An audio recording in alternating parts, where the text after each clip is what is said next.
It's morning go back on the 24th of June 2012. I'm running out of voice, sitting in my back garden over my compost bin, talking about just the FT weekend because I want to have time available to make some stuff with the FT weekend's recipe book involving strawberries. We're growing strawberries in our back garden, and I want to wish happy birthday to Kitty in Scottsdale, and I want to start reading Tommy Collison's book. I also want to read thank Jane Boyd in Canada for the suggestion on Turning Pro, the book I'm currently reading by Stephen Pressfield. Good outtake here at the beginning. The Daily Show reported recently that scientists in Japan had invented a robot that's capable of recognizing its own reflection in a mirror. When the robot learns to hate what it sees, says Jon Stewart, it will have achieved full humanity. Yes, indeed. Good book, Turning Pro. One that I need actually in the summer to line up my own workflow in a more aggressive manner. The FT weekend will help too. FT weekend, why? Well, basically, it'll keep me out of reading the Sindo, which includes this place, John Delaney, the head of the Football Association of Ireland.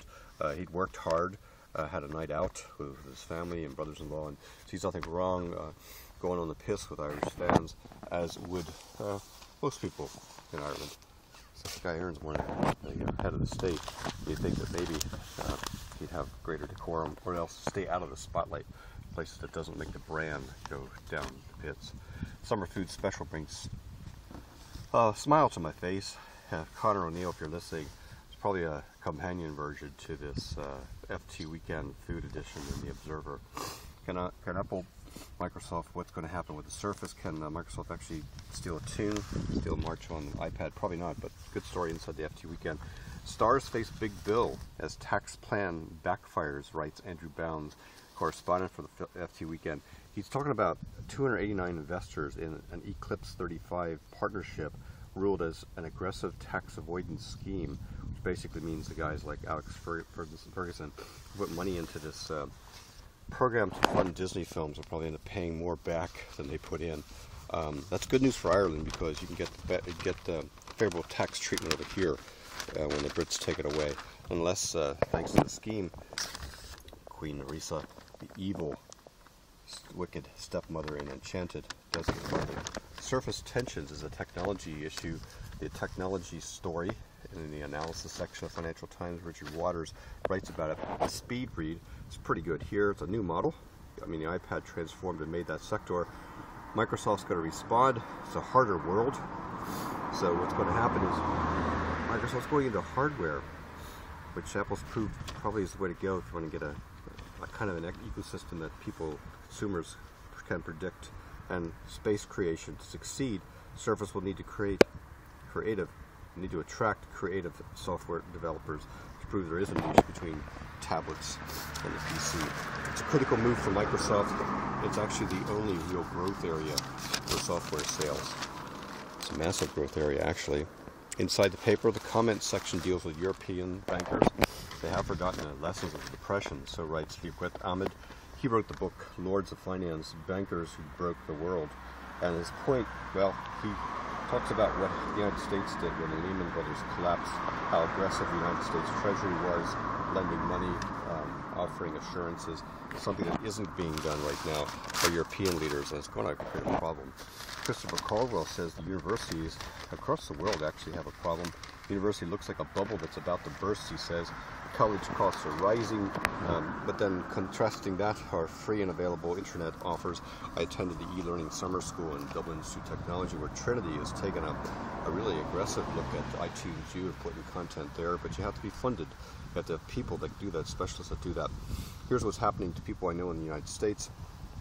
Government subsidies to elite state universities have dropped 17%. Dropped in the University of Michigan, 11% at Berkeley, 7% at UVA, University of Virginia. What's happening is it's becoming more expensive to go to university. There has to be another model. Or the universities have to cut their cloth to measure. And same kind of thing you expect what's going to happen here in Ireland. Also in the Financial Times, the wind will work with me. And that's another thing to be said about doing this in the back of a compost bin. For the wind. It's high time for airlines in Ireland to consolidate is an opinion piece by Sarah Gordon. She's the company's editor for two Irish airlines to coexist, two large airlines to exist in Ireland. It seems a bit much. She says it's anomalous. It's one brick wall that deserves to be knocked down. I mean, I think there's room for a turboprop airline perhaps in Ireland, but she's right. The state's actually funding 25% of that airline. I'm not finding it good. Sorry about this. If you're watching this on YouTube, if you're listening to me on audio.fm, you're not going through the struggles I have with the back garden paper folding routine. Little Johnny wants a job, work optional, says Tyler Brule in a fast lane last word. He's pointing out that there's a culture of entitlement now for a lot of kids, and I see this now where I work, where people just think they've got it because they've spent time on the treadmill. It's a whole generation of students, and perhaps aided on by the educational establishment that I'm part of, as well as by parents. And he proposes, perhaps this is what you should say before you hire somebody. You must look at their CV and find out, have you actually worked full-time paid over a full summer break? Have you worked in a service-based position? Have you have a clear understanding what a full day's work means? It doesn't mean actually chat windows or IRC sessions or social media services that you interact with all day. A clear understanding that no means no, and the hour for your job, no matter how junior, is a privilege, not a right. You know, these are action steps for me because, as I said, I'm inside of education. It might be part of this problem. All right, back garden. You can see the wood chips, and you can see the results of so far a successful spring season. This wheelbarrow is going to be filled with a mix today to do some pointing around some of the brickwork in the back garden. I'm topgold on Twitter. If you want to see the results of our work today, go to flickr.com/Irish Eyes. Bernie Gobach, Cashel County, Tipperary, Ireland, saying thanks for watching. Bye for now.